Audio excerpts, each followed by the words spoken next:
Next, ladies and gentlemen, we will be moving over to our Rapier finals of the evening. For third place, Mr. Andreas Isaacsons from UHFS of Sweden will be fencing Mr. Pier Marco Terminiello from School of the Sword, United Kingdom. Now, Pim Terminello is, in my view, one of the finest fencers in HEMA, certainly in the Rapier world. This is his 5th year on the Swordfish live stream.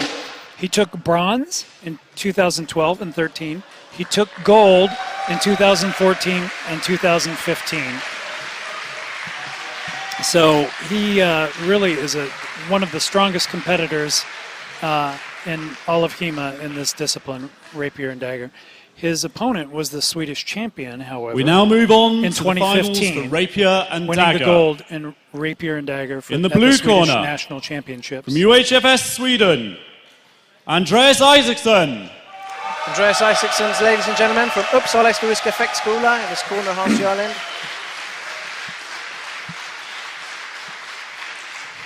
Very tall fencer.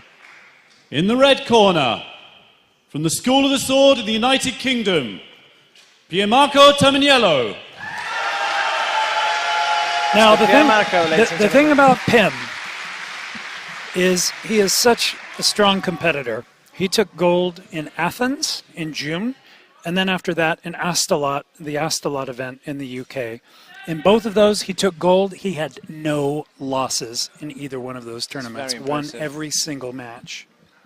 I've fenced him recently. I was in the UK for a week, and I stayed the weekend, and I fenced him 2 successive days in a row, and I can attest to his skills with the rapier. But will he get past Mr. Isaksson from Uppsala? Pim rushing in aggressively, taking the center of the ring. Now, the interesting thing about Pim is he is a left-hander, and the thing about him is he has a particular thrust. It's an overhand thrust, and there it is, and it looked like it landed. The opponents know it's coming, but it comes with force. Yes. And he moves through the prima guard and thrusts from above. The Isaksons have a very creative fencer. Right. So the thing that his opponents who know him will say is that Pim has this one move, and that is that overhand thrust. He uses it again and again, but the thing is he lands it again and again. Thrust to the torso by Pier Marco. Puts him in a lead. 3-0. The weighted scoring in Rapier is 3 points for thrust to the head or body, 1 point for everything else. Nice thrust there by Pier Marco. Followed by a cut. Pushes it side away, and Pier Marco cuts with a mandrito from the with his left hand. Mandrito.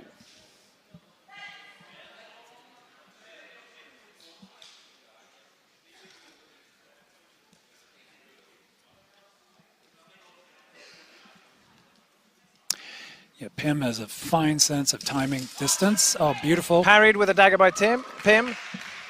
Lands that overhand nice thrust in the chest.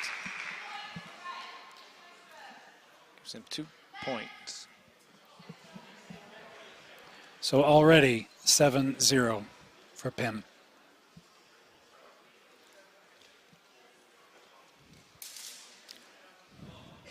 Thrust and terza. Parried by Isaksson with the sword. Same thing. Watch for the overhand thrust. It'll be coming soon. Pim will tell you that what's going on here is this little subtle game of tricks and traps and timing before he throws that overhand thrust, with the occasional cut thrown in if he sees the opening. Looked like that was a cut by Pim and a thrust by his opponent, the first one to land. And there we have it. Thrust by Pier Marco. Yeah. Lands on the chest of Isaksson. And he really steps into it. So even if you parry, it's hard to push his sword away so much that you get it off point. Exchange.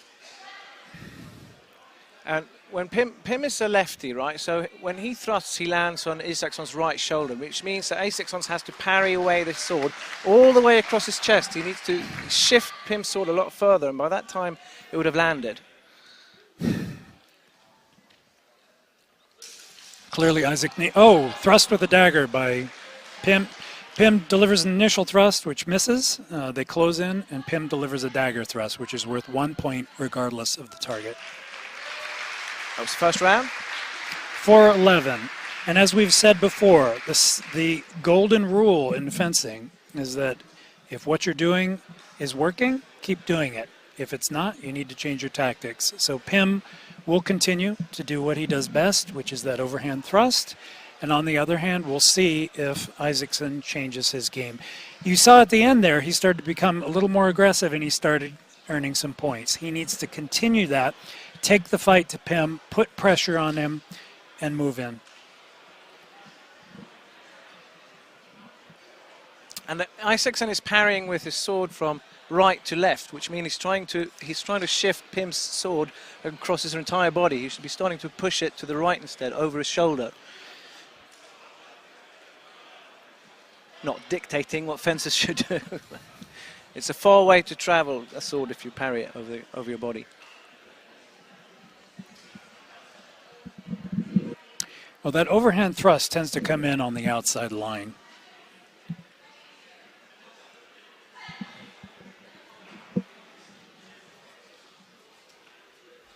And the maddening thing with Pim is you know it's coming, and it will hit you anyway, despite your best intentions. You can see when Pim lifts that hand up there, up into that high position. There it is. There it is. Boom.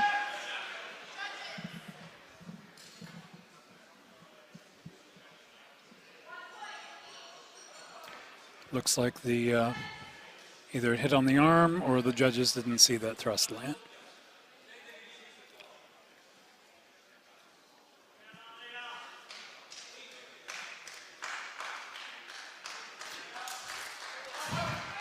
Looks like a thrust by Isaksson, landing for...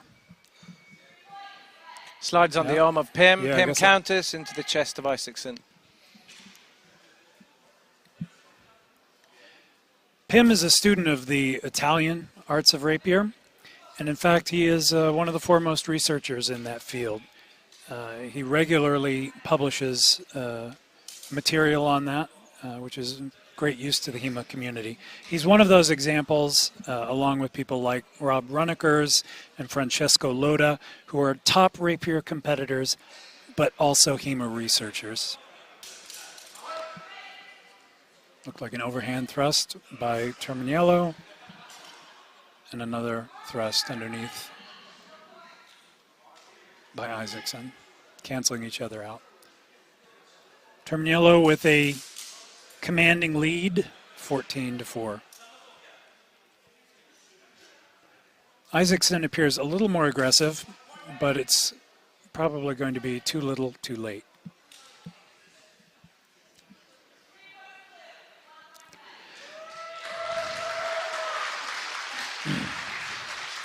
The thing about this weighted rule set, though, the weighted scoring, is the score can change in a hurry if you get a few good thrusts that are clean and unopposed. Certainly in the pools where there's a cap of 9 points, that means 3 clean strikes to the head will just change the game. That can happen in 15 seconds. So you can never rest in weighted scoring. Thrust and terza. Attempted parry and countered by Isaksson. Doubling each other out. With almost 10 seconds left. In the second round. For first place, Rapier and Dagger. Sorry, my mistake. That's a bronze, third place, bronze. Okay, exchange. Scored as a cut for Pierre Marco. Yeah, it was an interesting thrust paired with the dagger to the right by Isaksson. Pier Marco got off to his left, and it looks like it delivered a cut. Clear victory for Mr. Pier Marco Terminiello of School of the Sword UK against the very difficult Andreas Isaksson from Uppsala, Sweden. But a very convincing victory once again for Pim Terminiello.